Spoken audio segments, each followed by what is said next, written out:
L'ERA, European Rental Association, autrement appelée Association européenne de location, a été créée à l'initiative de M. Gérard Després, président de l'Oxam, dans l'année 2006. Et elle constitue aujourd'hui la voie de la location en Europe.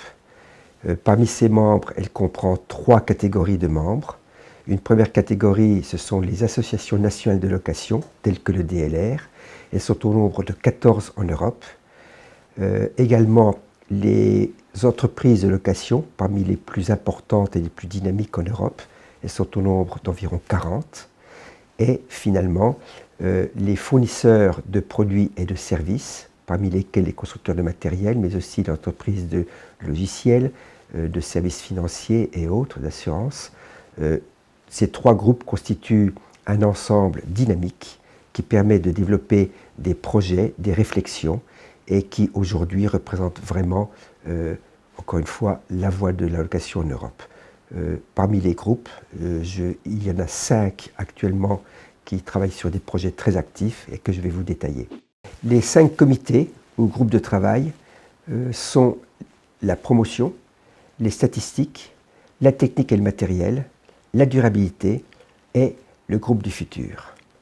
En ce qui concerne la promotion, ce groupe de travail se concentre sur la promotion du concept de la location à travers l'Europe et notamment au niveau des institutions européennes, en profitant de la circularité et de l'économie du partage en vogue depuis quelques années, pour lesquelles la location est parfaitement au cœur, et en soulignant tous les intérêts de la location. En ce qui concerne les statistiques, le groupe de travail s'attache, depuis le début de l'ERA, à établir une base de données fiable sur l'activité de la location en Europe et spécifiquement sur 15 pays, avec des études détaillées par pays, en utilisant des définitions et des méthodologies fiables à travers le temps.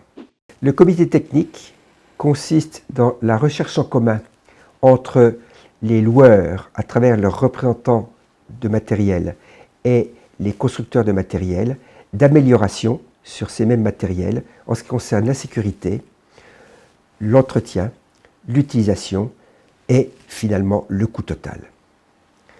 Le comité Sustainability, c'est-à-dire durabilité, consiste à collecter et diffuser dans l'industrie les meilleures pratiques des entreprises, permettant ainsi à l'ensemble de profiter de l'innovation.